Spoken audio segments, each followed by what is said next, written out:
Então, Alexandre de Moraes pode voltar para a Lei Magnitsky ou não? Esse é o tema desse vídeo de hoje e nós começamos falando sobre isso ontem, vamos continuar falando sobre hoje, porque é o assunto mais importante do momento. Bem, tem essa questão da visita do assessor sênior do governo Donald Trump, um nomezinho que eu não consigo falar direito, que é Darren Bitter, ao ex-presidente Bolsonaro. E estão dizendo aí que o Alexandre de Moraes não quer mais deixar com que ele visite o presidente. Na verdade, não é isso que está acontecendo. O que está acontecendo é o seguinte: quem pediu, né, a permissão para receber uma visita desse assessor, né, sênior do governo Trump foi o advogado do Jair Bolsonaro. Né? Bolsonaro queria conversar com esse assessor. E esse assessor, ele é o sênior, ele hoje foi colocado aí, né, começo agora desse ano, agora em março, fevereiro, março, para cuidar desses assuntos referentes ao Brasil. Né? Tá ligado ao Brasil. E aí, a autorização foi dada, né? O ministro Alexandre de Moraes deu autorização. A princípio, eles tinham colocado dia 18, agora 18 de março, mas teve um problema de agenda, né? Com relação ao assessor, que, né, ou antecipa. Aí o advogado do Bolsonaro pediu para antecipar ou para colocar numa data maior, mais para frente, por causa da agenda do, do assessor sênior. Aí o Alexandre de Moraes ficou de ver. E aí ele mandou um pedido, né, para o Itamaraty, nessa quinta-feira, 11, né, ontem, determinou que o Itamaraty informasse se houve algum pedido formal por vias diplomáticas para que o assessor visitasse o ex-presidente. Entendeu? Então, não é que não negou. As datas parece que não estão batendo e ele quer vir numa outra data. Agora, o outro problema que está pegando é a questão de retornar com o Alexandre de Moraes na Lei Magnitsky. O que eu descobri? Que sim, existem informações recentes, agora de março de 2026, indicando que o governo de Donald Trump está avaliando a possibilidade de retomar as sanções da Lei Magnitsky contra o ministro Alexandre de Moraes. Após o ministro ter sido sancionado em junho de 2025 e posteriormente retirado da lista em dezembro de 2025, o governo americano estaria reconsiderando a medida. Advogados ligados a Donald Trump e empresas como a Trump Media e a Technology Group e a plataforma Humber afirmam que os comportamentos que motivaram as sanções originais permanecem, citando a continuidade de multas arbitrárias, censura e plataformas e inquéritos sem prazo. Bem, atualmente Moraes e sua esposa continuam fora da lista oficial do Tesouro Americano, desde a revogação de 12 de dezembro de 2025. No entanto, a pressão de congressistas e novos desdobramentos judiciais nos Estados Unidos podem levar a uma nova designação sob a Lei Global Magnitsky.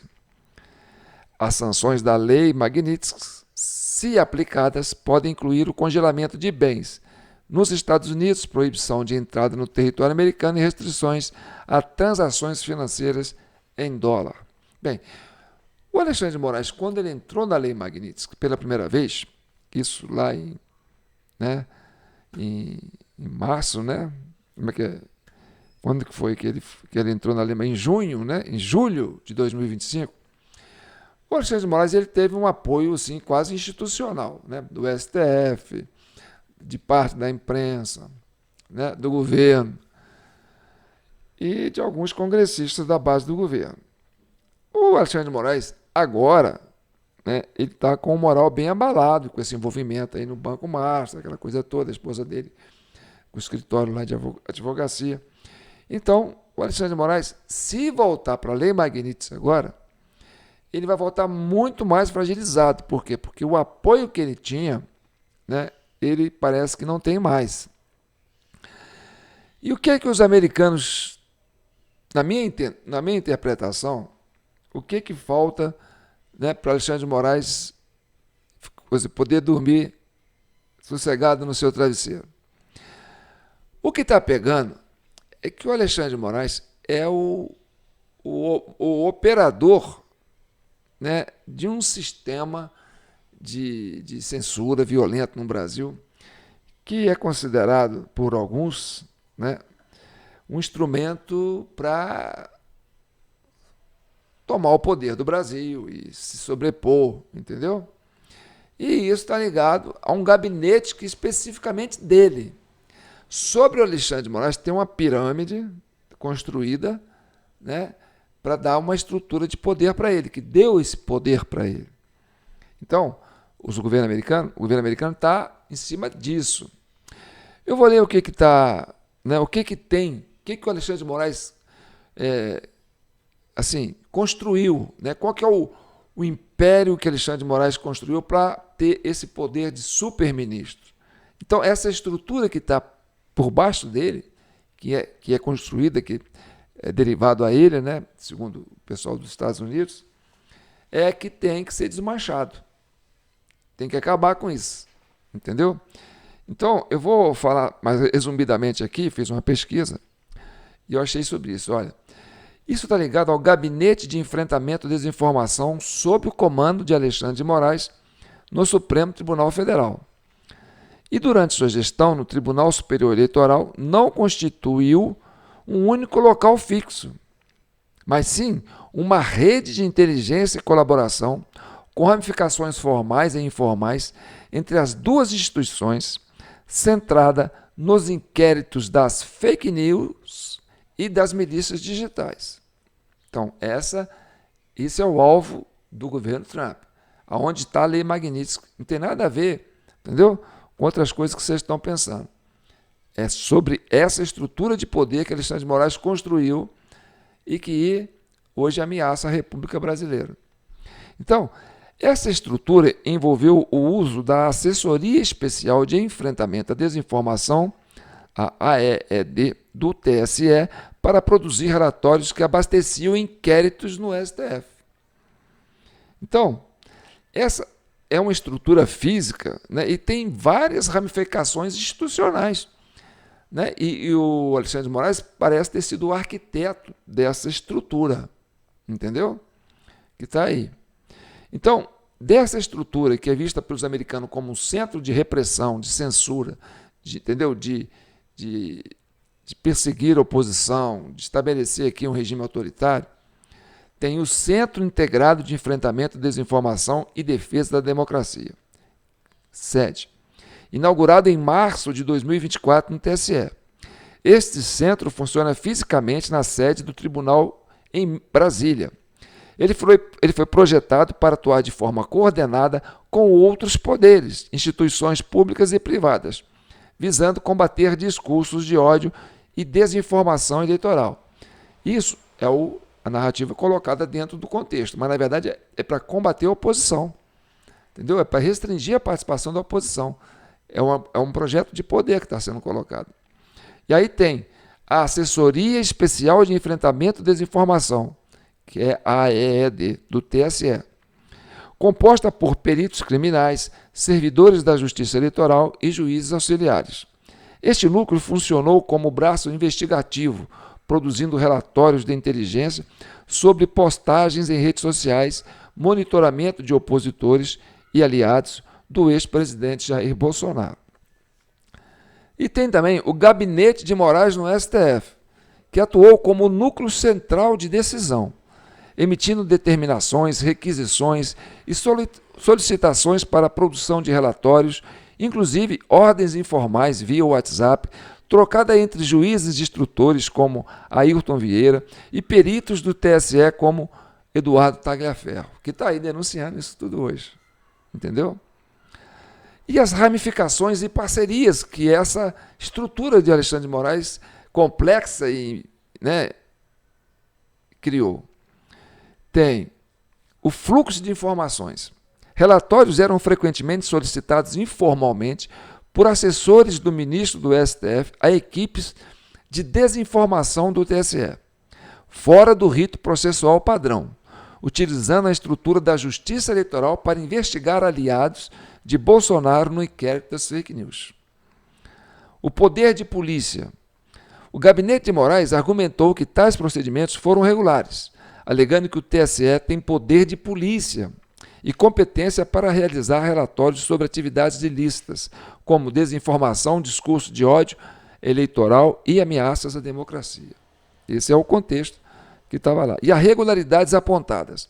Reportagens baseadas em mensagens trocadas via WhatsApp indicaram irritação do ministro com a lentidão dos relatórios, o que levou à pressão sobre o setor do TSE para agilizar as investigações contra alvos específicos.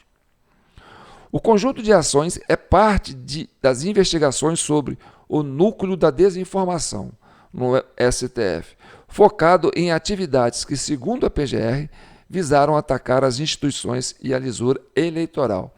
Então, o que está acontecendo? O governo americano percebeu, entendeu, que o problema está na estrutura que o Alexandre de Moraes criou para manter esse poder, né? Esse superpoder. E aí, o que eles fizeram? A questão do Banco Master, isso foi feito, né, num estudo, eu acredito que teve inteligência americana nisso aí também, entendeu? Entraram nos arquivos, nesses documentos todos aí, do COAF e tal, sei lá o quê, e perceberam que existia uma estrutura financeira para bancar uma estrutura de poder. E aí atribuem essa estrutura ao Banco Master. E o Daniel Vocaro era, como diz assim, o operador, né, dessa estrutura financeira que ia financiar, né, esse mecanismo de censura e de, como se diz assim, de ampliar a influência, né, dessa estrutura que Alexandre de Moraes tinha para assumir o poder assim, de uma forma mais abrangente. Então, quando você analisa as informações que estão sendo publicadas do Banco Master, você vai ver que vai aparecer nome de presidentes de partidos do Centrão envolvidos, né? Apareceu agora o menino lá do Neto do ACM Neto, né? O Antônio Carlos Magalhães Neto, recebendo dinheiro, né? Você vai ver, né, ministros do STF envolvidos, né, envolvido sim, financeiramente com o negócio, né, o Dias Toffoli, o próprio Alexandre de Moraes, né. Você vai ver relações que passam assim de raspão no Flávio Dino, lá com, né, o tribunal lá de Maranhão, fazendo coisa. Você vai ver, por exemplo, ex-ministros, né, da economia, tipo Guido Mantega, Meirelles, né, todos envolvidos, né, olha, vocês são a parte que vão olhar essa parte financeira aí para ver se não vai dar problema, porque tem aí um fundo garantidor, que é uma gordura aí que o governo pode queimar e tal, porque isso não vai prejudicar a economia, então vamos, né, captar recursos no mercado financeiro, né, tirar dinheiro da economia, colocar no Banco Master, redistribuir isso aí para financiar esses, talvez, essa é uma interpretação, tá certo, gente? É o que está se parecendo, o que está parecendo evidente. Por exemplo, apareceu agora, né, que eles pagavam 2 técnicos do Banco Central para fazer, né, vista grossa lá, ou favorecer essas coisas todas e tal. Então, o que se está colocando, se você for ver num grande bolo, você tem aí o presidente do Senado, né, o Alcolumbre, está lá amarrado, porque o nome dele aparece envolvido.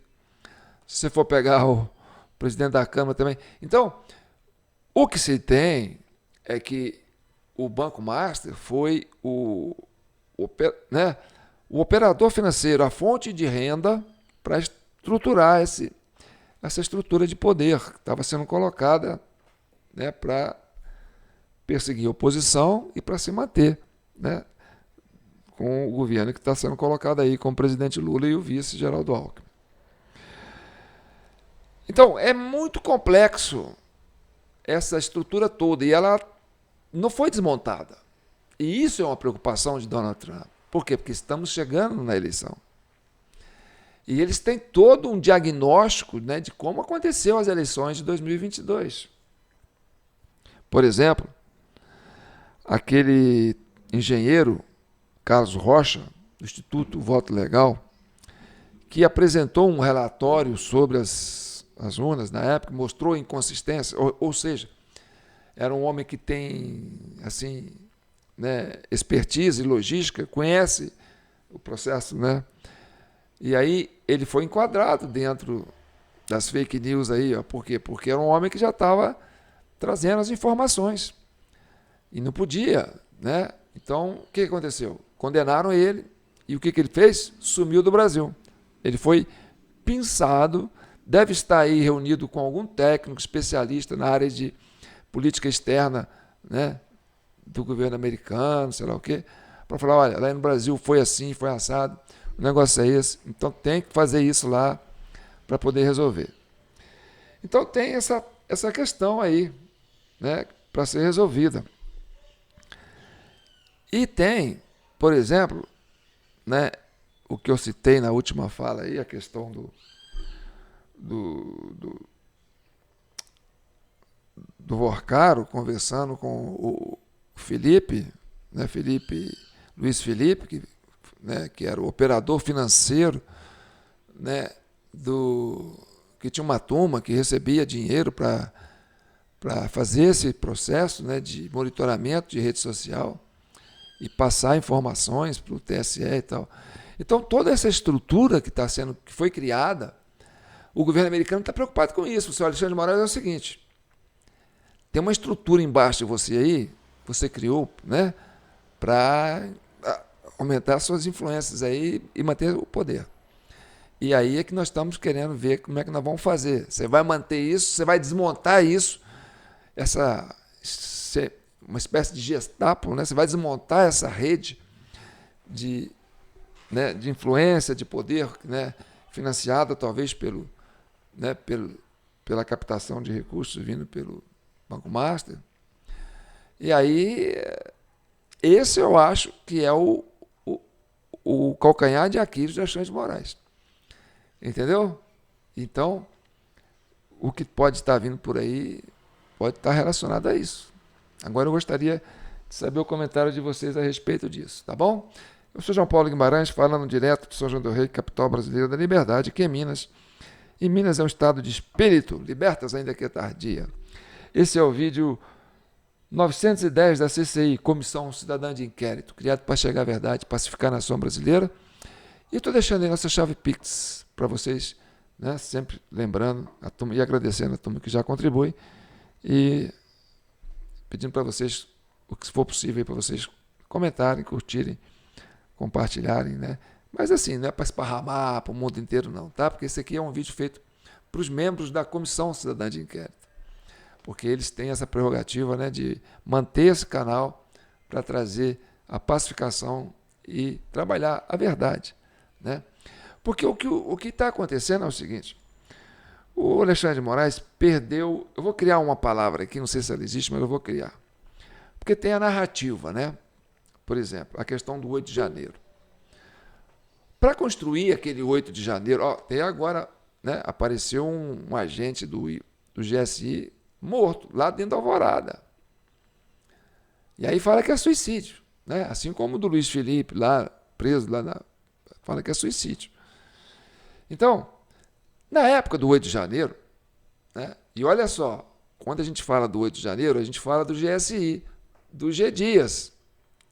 E o G. Dias foi que deixou acontecer aquela invasão dentro do prédio. E depois que aconteceu aquela invasão dentro do prédio, o nome dele foi colocado a prêmio. Por quê? Porque vazaram as imagens dele dentro do prédio. E essa vazada das imagens dele dentro do prédio pode ter sido uma estratégia para tirar o homem de confiança do Lula, que não era homem de confiança do Alexandre de Moraes, nem do Geraldo Alckmin, era o homem de confiança do Lula que cuidava da inteligência do Planalto.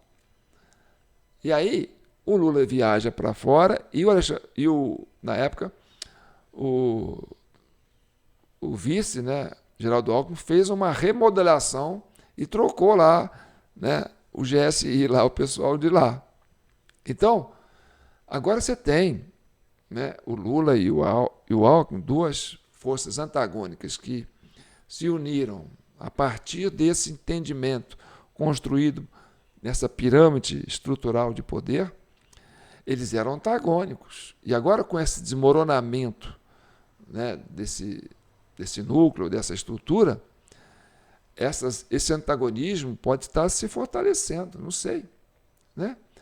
Então, é muito sintomático um agente do GSI ser morto dentro do Alvorada. Porque o GSI, né, a gente não sabe se ele é o GSI do Lula ou se é o GSI do Geraldo Alckmin, ligado ao Alexandre de Moraes. Então, se o 8 de janeiro aconteceu e aquela narrativa que aquilo foi uma tentativa de golpe, que tinha só bolsonarista ali e tal, essa narrativa, para ser vendida, né, tinha que comprar meio mundo. Não era barato. Você fazia a Globo, você fazia a Bandeirantes, você fazia a Record, você fazia o SBT, você fazia, né, Metrópole, você fazia o Estadão, todos venderem aquela narrativa que aquilo lá foi uma tentativa de golpe de velhinho. Não, mas é uma tentativa de golpe. Aquilo deve ter custado dinheiro. E não deve ter sido pouco, não. Tá certo?